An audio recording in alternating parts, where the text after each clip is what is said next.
Você tem um secreto com Deus? Moisés tinha sua tenda portátil. Daniel tinha no seu quarto espaço reservado. Abacuque teve sua fortaleza. Jonas teve o ventre do peixe. Pedro teve o terraço. Paulo teve a beira do rio e as prisões. E em Mateus capítulo 6, versículo 6, Jesus disse: quando fores orar, entra no teu quarto e fechando a porta, ora em secreto. E o teu Pai que te vê em secreto te recompensará.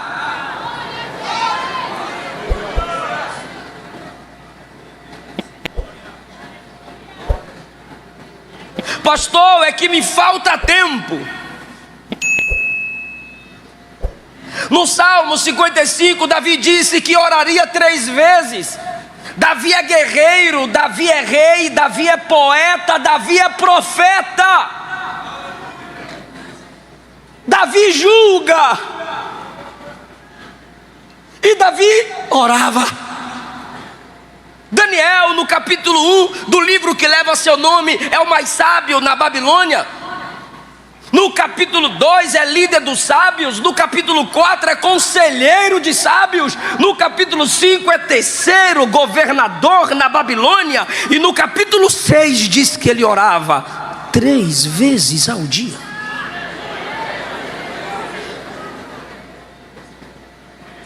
A questão não é tempo, a questão é: você prioriza a oração. Porque temos tempo para tudo o que priorizamos. Estando ele, quem? Jesus, a orar num certo lugar, ou seja, num lugar determinado. Quem ama a Deus encosta a moto no cantinho e ora. Quem ama a Deus diminui a velocidade do carro ou dá a seta para o acostamento e sente a presença dele ali mesmo. Quem teme a Deus no intervalo, escola, faculdade ou trabalho, procura um cantinho para ficar a sós com o Pai. Às vezes é necessário entender que o segredo da oração é a oração em segredo. Estando ele a orar num certo lugar. Vou precisar de vocês agora. Versículo 1. Quando acabou, repitam isso. Ficou horrível. Quando acabou. Jesus orava de tal forma diante do Pai. Deixa comigo agora. Jesus orava de tal forma diante do Pai, que um dos seus discípulos olhou e disse: não posso interromper. Ele está comprometido.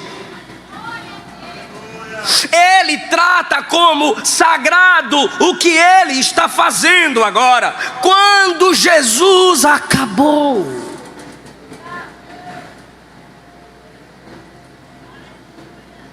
enquanto Jesus não acabou de orar, o discípulo não se aproximou. Enquanto Jesus não acabou de orar, o discípulo não fez o seu pedido. Um conselho eu dou aos jovens que me escutam: ao chegares na congregação e vires os primeiros irmãos de joelhos orando, respeite-os. Porque a classe, não apenas eles, mas os que mais fazem e interrompem o ato de orar, são os músicos.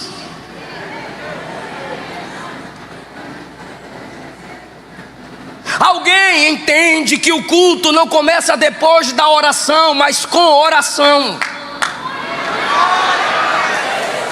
E aquela irmã, aquele irmão já está de joelhos clamando para que Deus fale no culto, salve no culto, batize no culto. E de repente o batera chega rodando a baqueta, pá, pá, pá, pá, pá, e senta na bateria, e o guitarrista vai no rock.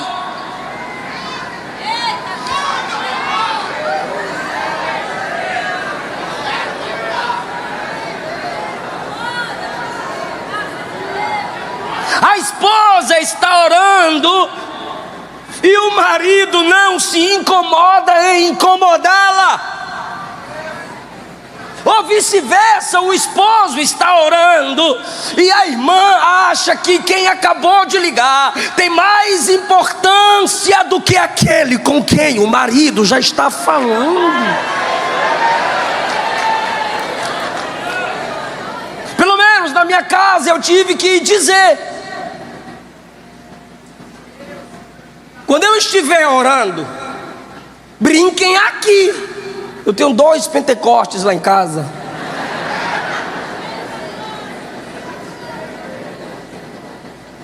Eu digo à minha esposa: não importa quem for, se não for questão de vida ou morte ou extrema necessidade sua, não me chame por outros. E ela devolve na memória e diz: comigo também. Martin Lloyd Jones disse: quando vires um crente orando, não o interrompa, ele está em audiência com o Rei dos Reis e Senhor dos Senhores.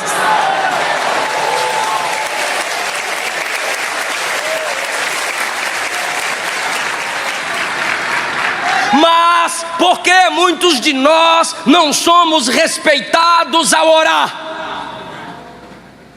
Porque a gente ora olhando no WhatsApp: quem vai mandar mensagem para mim agora? E se ninguém tiver enviado mensagem no seu WhatsApp, você vai no grupo perturbar os outros. Que silêncio é esse aqui, galera? Ô crente ruim, tu tá de joelho, não tem ninguém mais importante para falar com você, não tem ninguém mais importante para ouvir você. O fato de você tratar o momento de orar como se fosse qualquer coisa faz com que as pessoas não respeitem o seu momento de oração. O que aconteceu aqui? Eu me lembro daquela música: o que é que os anjos veem que o fazem se prostrar? O que esse discípulo viu enquanto Jesus orava? Que ele esperou. Primeiro, ele esperou Jesus acabar de orar. Segundo, quando Jesus acabou de orar, ele disse: Senhor, me ensina a orar. Nos ensina a orar. Você ora. Aleluia.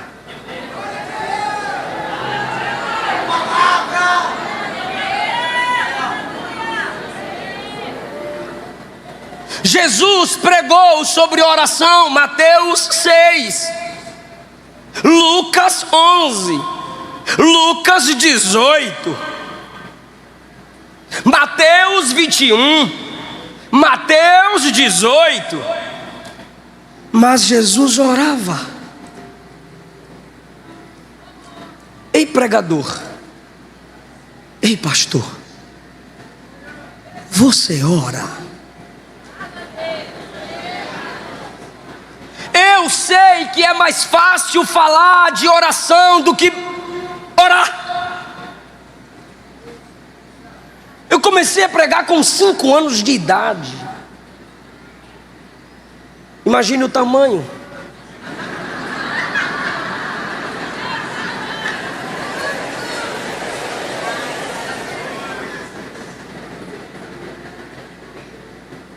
A partir dos 8 me lembro de um conselho que meu pai me deu: nunca suba à tribuna para pregar sem orar no mínimo 1 hora. Porque nenhum dos senhores, nenhuma das senhoras, nenhum de nós pode estar de pé diante de uma multidão sem antes ter ficado de joelhos perante Jesus. Nenhum de nós.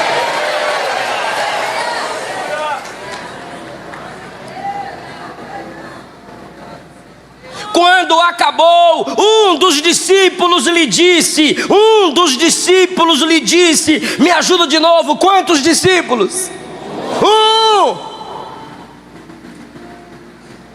Ele tinha 12. Em Mateus 24, para entender sobre a destruição do templo de Jerusalém, todos eles se interessaram. Igual alguns hoje na internet, que se interessam pela a escatologia seletiva para criar polêmicas. Não me refiro a um estudo como esse que nós tivemos aqui, ao ponto de chorar. Eu estou falando de net crentes, YouTube bobos, web crente, que condenam pré-tribulacionismo e também pós-tribulacionismo, e estudam os meandros da escatologia, métodos e mecânicas da escatologia, apenas para ficar perturbando uns aos outros, não para aumentar a esperança na vinda do Senhor. Então esses todos se interessam por escatom, Mateus 24, mas para orar, só um se interessou. E de política, Atos 1, Jesus disse assim: vai descer a virtude sobre vocês, e ser-me-eis testemunhas em Jerusalém, Judeia, Samaria e aos confins da terra. Só que eles conectaram a palavra virtude com a autoridade política e disseram: Senhor, vai ser nesse tempo que o Senhor vai devolver o reino para Israel. Ou seja, vai ser agora que o Senhor vai tirar a autoridade romana e devolver essa autoridade para Israel. É agora que o partido israelita vence o partido romano. É agora que Pilatos cai, os Césares caem e os apóstolos crescem. Todos se interessaram pela renovação política em Israel, mas para aprender a orar,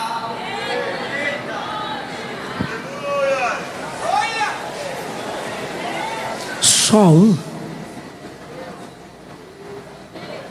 Você ora?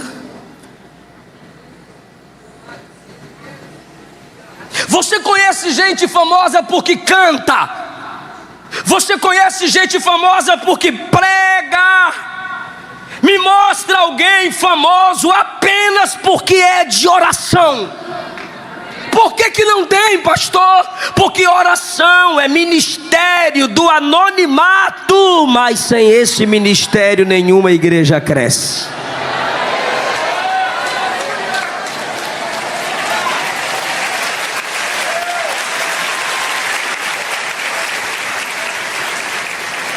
Se fizermos congressos, lotam, glória a Deus. Se fizermos acampamentos, lotam, glória a Deus. Convida para orar, irmão.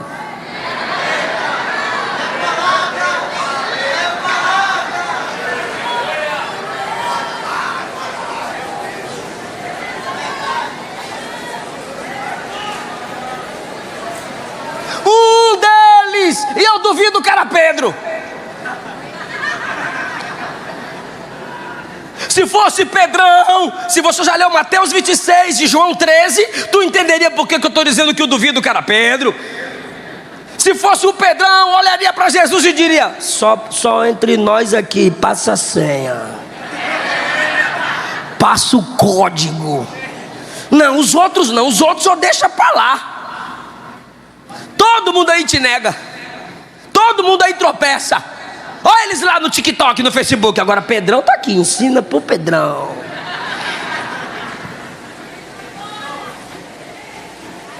Você lembra que teve dias que você orou já dentro da vontade de Deus?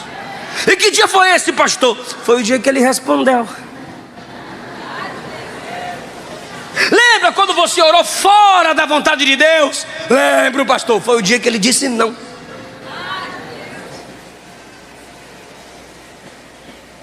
O que isso tem a ver com esse discípulo, preste bem atenção nas palavras dele: Senhor, ensina-nos.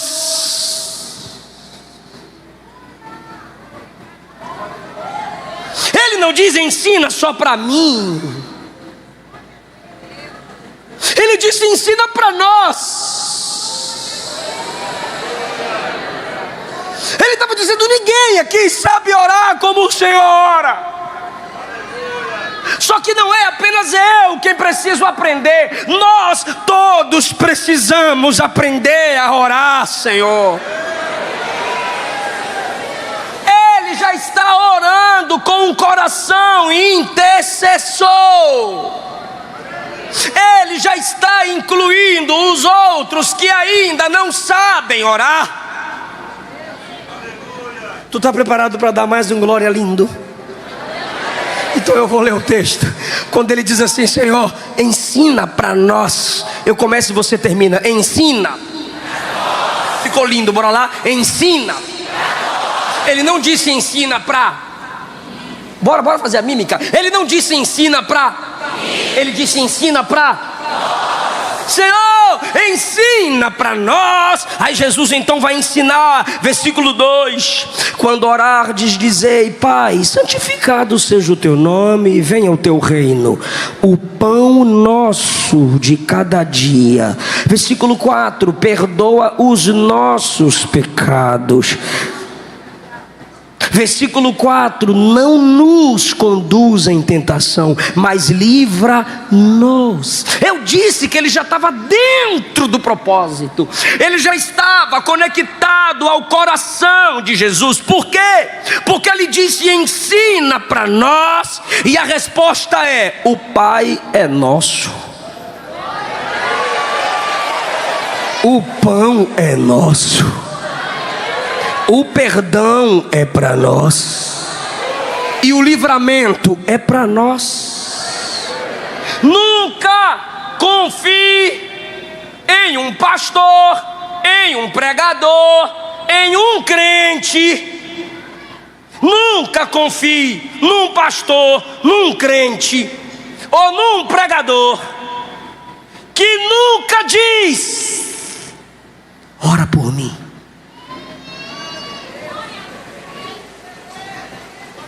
Paulo sempre dizia: oreis por nós. O mesmo que dizia: estou de joelhos por vocês. O crente que ora, ele tem essa visão coletiva de reino. Nós. Por quê, pastor? Porque ao orarmos, gastamos tempo orando uns pelos outros. Nós. Deus não quer me usar, Ele quer nos usar para impactar essa geração. Ó Senhor, eu gostaria que a igreja orasse comigo. Diga: ó Senhor, dá-nos um coração de sacerdote.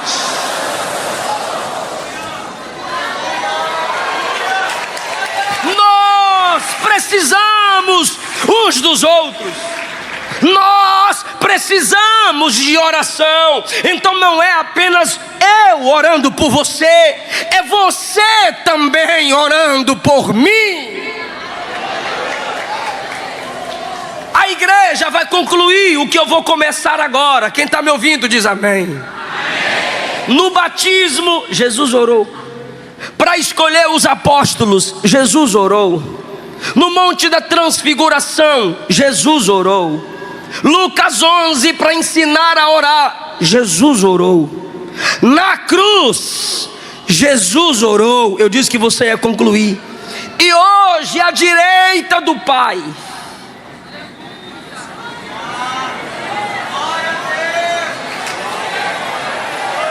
o que Jesus está fazendo?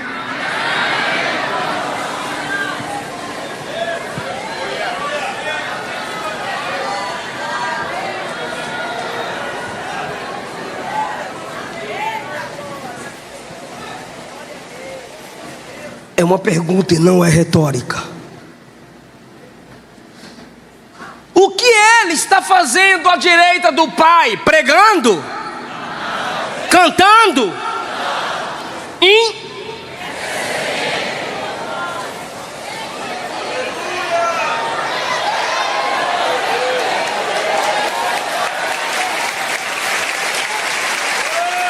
Ficou bem legal as palmas, mas eu queria mexer com você. Lá de trás até aqui, diga assim para alguém: quando você canta, você se assemelha aos anjos. Quando você prega, você se assemelha aos apóstolos. Mas quando você ora por alguém,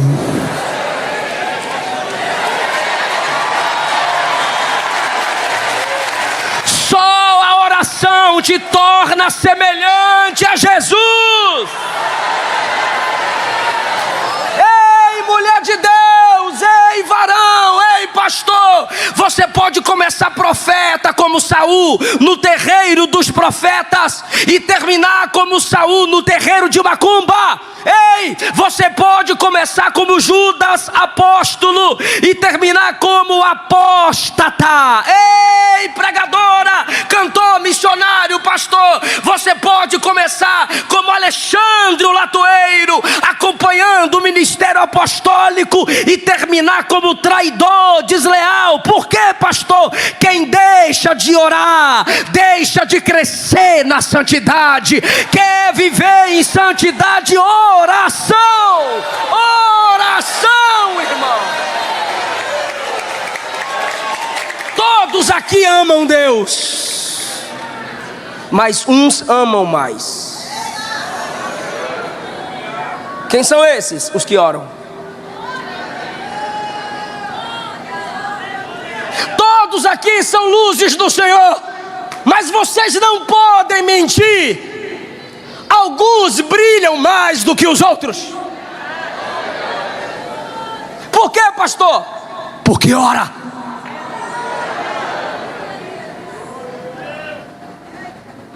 Todos aqui têm testemunhos. Só que muitos que estão me escutando aqui,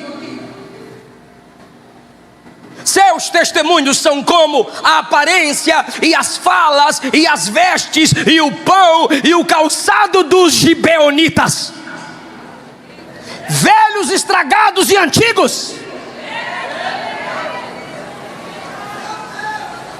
Mas tem gente aqui que cada vez que você olha para ele, o rosto brilha, como de Estevão, de Jesus e de Moisés.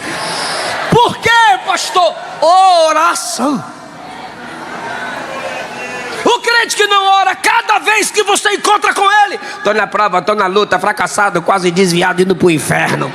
Chega perto do crente que ora, irmão. A prova está travada, mas a vitória está chegando aí.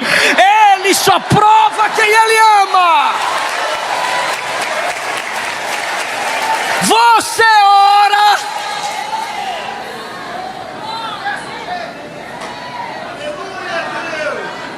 seus impulsos sexuais te dominam porque você não ora. O desejo de vingança te domina porque você não ora. O desejo de disputa não é vencido, apesar do seu tempo de crente, porque lhe falta oração. David Wilkerson, antes de morrer, em uma de suas últimas pregações, ele disse: se ninguém lê a Bíblia, eu vou ler. Se ninguém orar, eu vou orar. Ontem em minha casa, meditando no que pregar aqui, refletindo nesse texto, o Espírito me conduziu a clamar: Senhor, se minha família não orar, me mantenha de joelhos. Se minha igreja não orar, me mantenha de joelhos. Se eu não quiser orar, me coloque de joelhos. Eu estou sentindo a presença de Jesus.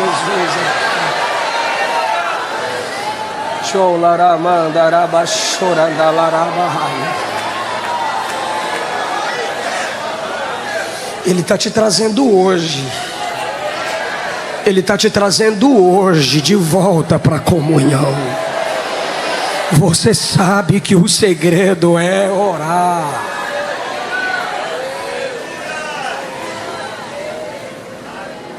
Jesus é o nosso Salvador. Eu vou falar duas coisas,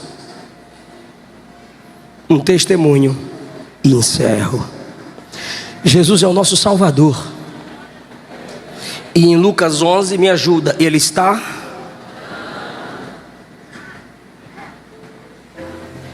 Se ele é o Salvador e ora para ter comunhão com o Pai, por que que tu que é salvo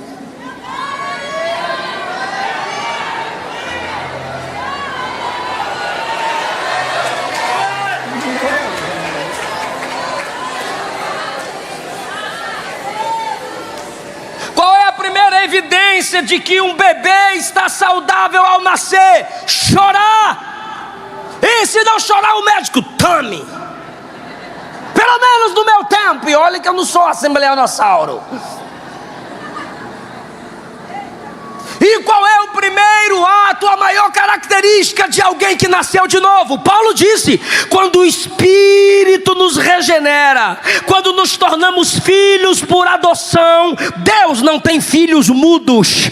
Quem Ele acabou de salvar, abre a boca e ora: Abba Pai, Abba Pai, Abba Pai. Quando Saulo foi convertido em Atos 9, qual foi a maior característica que Jesus deu dele para Ananias? Não foi o apelido Saulo de Tarso, não foi o endereço Rua Direita na casa de Judas. A maior característica não foi ele é um vaso escolhido, não. Para Ananias identificar Saulo, Jesus disse assim: ele está com 3 dias de crente. Sabe o que ele está fazendo? Está orando, Ananias. Se o Salvador orou, tu que é salvo tem que orar. Ou ora para evidenciar a salvação,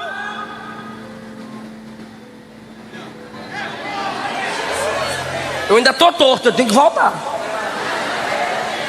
Vou começar de novo. Se o Salvador orou, tu que é salvo tem que. E no ato de orar, nós evidenciamos a nossa salvação. Atos 9, Saulo, lembra do jovem de Gadara? Quando foi liberto e salvo, o texto diz que ele estava aos pés de Jesus rogando: me deixa ficar contigo, me deixa ficar contigo, me deixa ficar contigo, não me abandona, me deixa ficar contigo. Quando nós ouvimos os missionários, aqui tem vários missionários. Vocês podem testemunhar que quando você ganha as almas para Jesus, nos cultos de oração, essas almas estão lá. Tem muita diferença nos países onde estão missionários. Diferença de línguas, diferença de cultura, diferença em aceitar Jesus. Foi como? O método, o modo. Mas uma coisa iguala a todos que se converteram: eles sentem fome, saudade, desejo por Deus. Porque quem é salvo? Ficou horrível. Quem é salvo?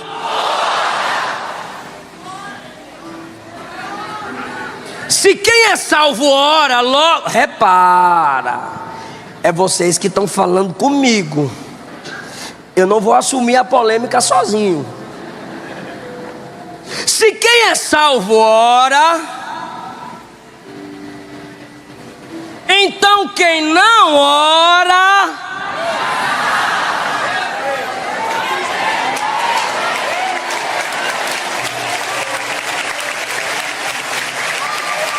eu não posso te enganar.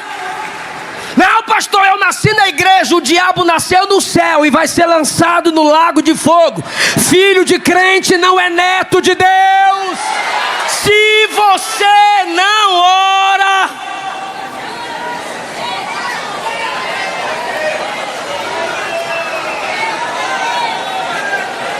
e eu vou provar na Bíblia, irmão. De Gênesis ao Apocalipse, todos os servos de Deus, que me ouve, Todas as servas de Deus eram homens e mulheres de oração. Noé, homem de altar. Abraão, homem de altar. Moisés, homem de altar. E Jacó, homem de altar. E os profetas se isolavam e oravam. Jesus se isolava e orava. E os apóstolos, do mesmo jeito. Só tem uma classe de pessoas que a Bíblia diz que não ora. Salmo 14, os ímpios não oram. Eu disse que eu ia falar duas coisas, um testemunho e encerrar. A primeira é, quem é salvo? A segunda é, para ser salvo tem que, sem oração não há salvação. Não entendi, pastor. Você pode ser salvo em Cristo sem ler Bíblia. Como assim, pastor? E se tu for cego?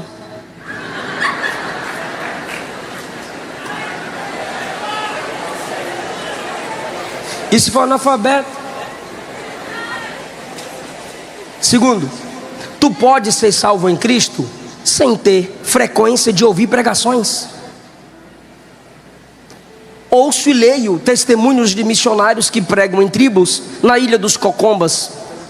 Tem um culto a cada 3 ou 6 meses. Não tem internet, não tem podcast, não tem Instagram, não tem Reels, não tem TikTok, não tem Facebook, não tem live de pregadores. Quando a igreja se reúne a cada 6 meses, os crentes estão lá. Só ouviram a pregação da salvação. E esperam 6 meses para o próximo culto. Estão lá salvos, sem ficar ouvindo pregação de um monte de pregador. Agora ninguém é salvo sem orar. Oséias 14, tomai palavras e vos convertei ao Senhor. Joel 2 e Atos 2, aquele que invocar o nome do Senhor.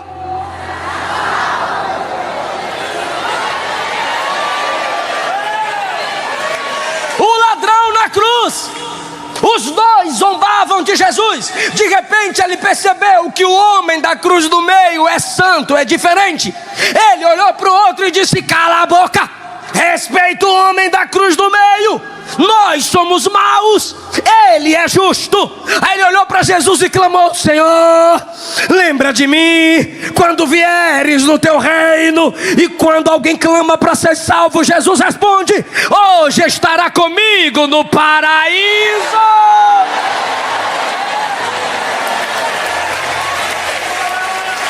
Se você não ora como salvo, você precisa orar para ser salvo. E eu te garanto uma coisa, Jeremias 33:3, clama a mim e eu vou te responder. Mateus 21:22, o que pedires em meu nome será feito, crendo recebereis. Ensine seus filhos a orarem para que Jesus salve-os. Nós pentecostais fazemos o apelo, glória a Deus por isso. Mas quando você, pregador, pregadora, fizer o apelo e as almas chegarem à frente, diga a eles: ore para Jesus te salvar. Eu disse as duas coisas para terminar. E agora eu vou contar um testemunho curto. Comecei a pregar com 5 anos. Imagine o tamanho. Com 7 anos, eu visitava com frequência minha avó, que já passou para Jesus. Minha mãe me ensinou humildade. Meu pai me ensinou a pregar. Minha avó me ensinou a orar. Se eu pegasse o pão sem orar, se eu fosse dormir sem orar, ela puxava o cobertor.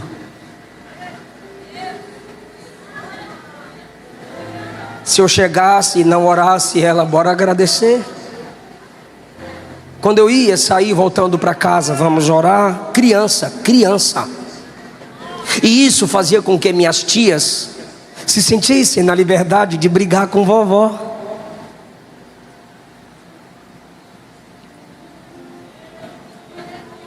E ela debatia. As meninas, minhas tias Gracinha e Silvinha, falavam e vovó: tome de volta, Tramontina.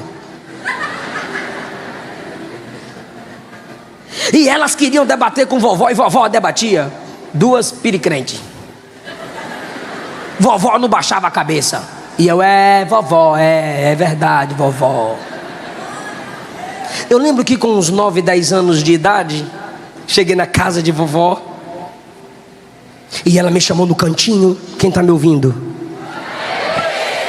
E disse: eu não quero mais ficar discutindo com elas para te ensinar que você deve orar.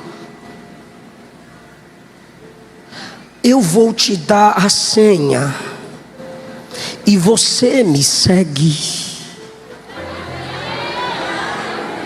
Eu disse: tá bom. Eu pensei que ela ia me dar algum papel. E ela virou as costas. Era a hora do café. À noite assim, um copo de plástico, café com leite de saquinho, um pão com manteiga. Fui para a sala ficar com as minhas tias. Sentei no meio das duas, pastores. Sentei no meio das duas. Aquele sofá de vovó mesmo. A televisãozinha na frente, o corredor aqui. Iniciava um cara assim, num cavalo de chapéu, rei do gado. Aí vinha uma chapa assim, um negócio brilhando pra tela.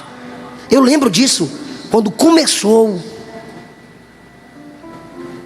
Meu irmão, quando vovó, porque tinha entrada, um quarto, o corredor, sala, sofá, e mais um quarto aqui, que era o dela.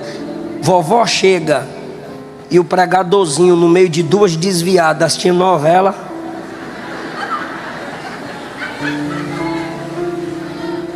Vovó foi entrando, e quem não sentia Deus quando vovó chegava? Os 3 olhares foram para vovó. Vovó devagarzinho veio, baixou o óculos, olhou para mim e me deu a senha. Em fervente oração, vem teu coração. Larguei o pão, larguei o copo, me levantei e fui atrás de vovó. Ela olhou e disse: mas só pode tocar, irmão. O que está.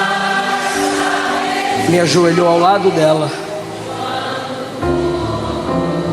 e começamos a orar com essa canção.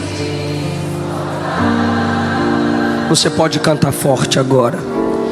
Quando tudo perante o Senhor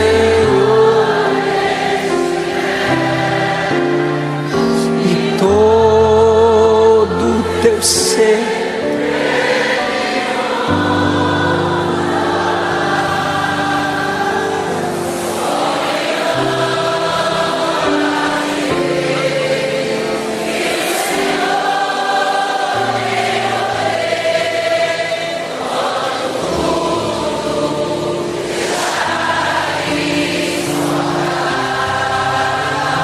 levante a sua mão e glorifique ao Cristo que está te chamando de volta para uma vida de oração.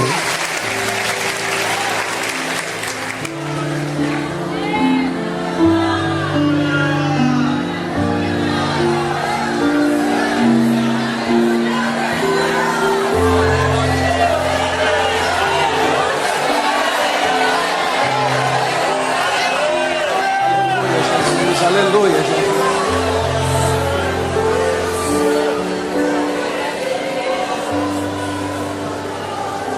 Você que se desviou do Evangelho, você que se afastou da casa de papai, mas você quer clamar por perdão, libertação e salvação.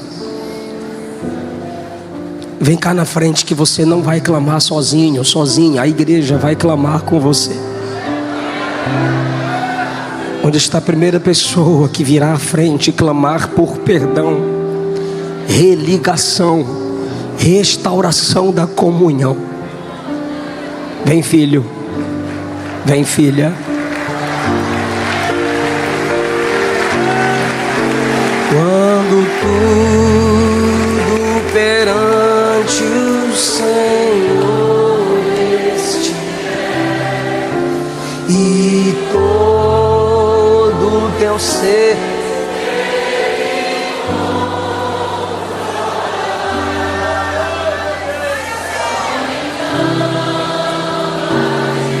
que o Senhor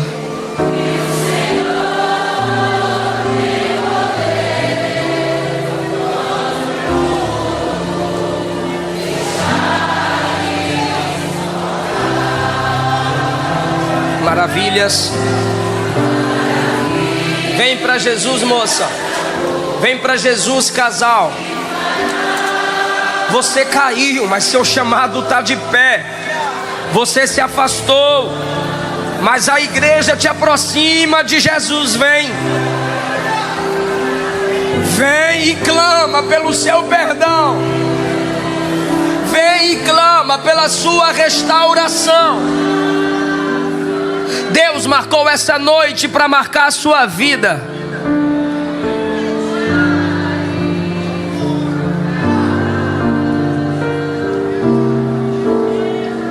Volta, filho.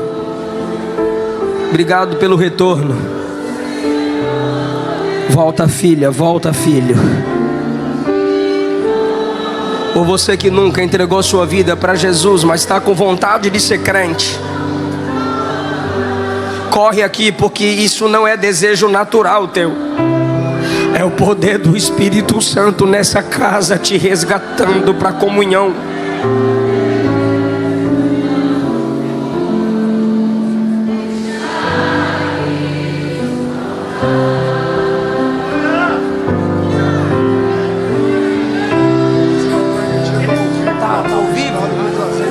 Estamos ao vivo. Você que está assistindo essa live, comenta aí: eu quero voltar para Jesus. Procura um cantinho onde você estiver, e aquele que invoca o nome do Senhor é salvo. Buscai ao Senhor enquanto se pode achar. Se entrega para Jesus aí agora. Para o carro, para a moto, vai para debaixo da escada, vai para o quarto. Procura o crente mais próximo de você aí, você que está na live, e diz: ora comigo aqui que eu quero voltar para Jesus. Eu quero confessar Cristo. Tem uma criança se ajoelhando, tem adolescentes e crianças dizendo: eu quero voltar para Jesus. Eu quero receber Jesus. Eu quero ser salvo em Cristo Jesus.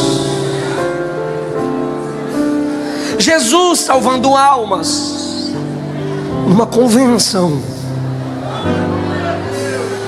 Pastor, eu tô crente, eu tô na igreja todo dia. O tempo que você está sem orar determina o tempo que você está com a comunhão rompida.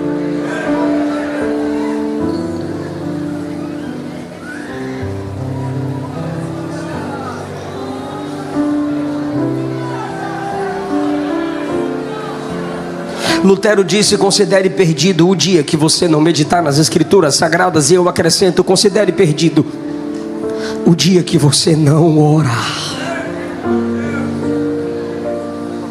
Canta, igreja.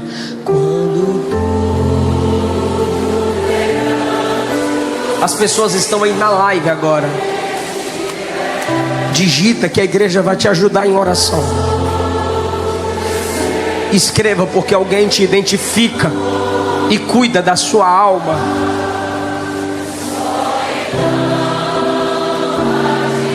Volta para Jesus, moça. Volta para Jesus, rapaz. Não sei de qual distância você veio, mas eu sei que eu vim aqui lhe dizer que Jesus não quer e não vai te perder para Satanás.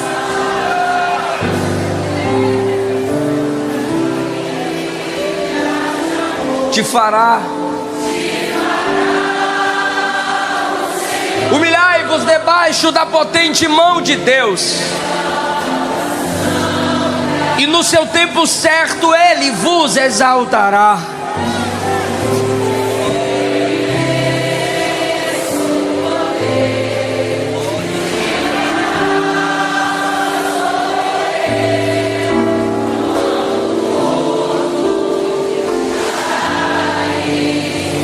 Um crente fraco de joelhos é mais forte do que 1000 demônios de pé.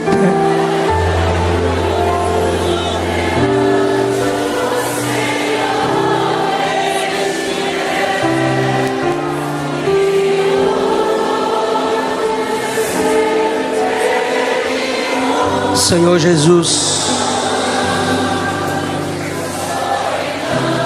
eu me ajoelho com eles.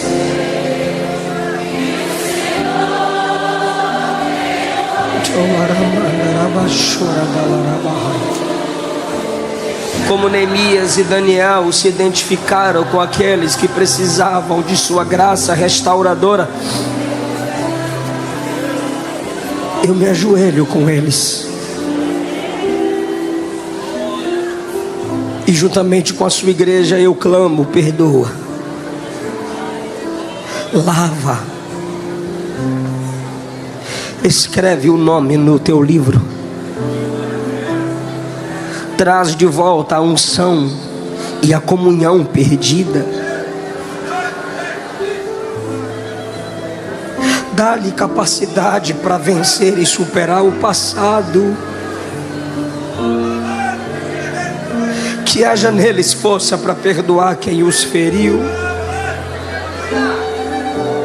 que eles enxerguem que tu és amor, e que tudo que eles passaram vai cooperar para o bem deles, e o bem deles é serem moldados conforme a sua imagem. Jesus, perdoa, restaura, santifica, para a glória do seu nome. Todos vocês aqui na frente, todos vocês que estão aqui na frente de joelhos, fala comigo. Só vocês aqui de joelho, fala comigo. Senhor Jesus, me recebe, me lava, me limpa de dentro para fora, me enche com teu Espírito e me usa para a glória do seu nome. Quem pode dar glória a Deus por essas vidas?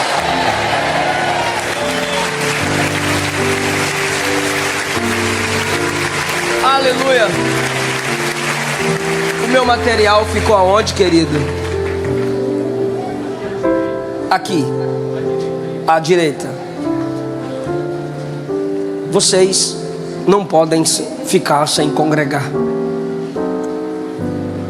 Uma convenção como essa é Deus levantando mais e mais pastores para cuidar de vocês. Procure uma igreja que ama orar e que ama as Escrituras. Eu agradeço essa rica oportunidade, em nome de Jesus.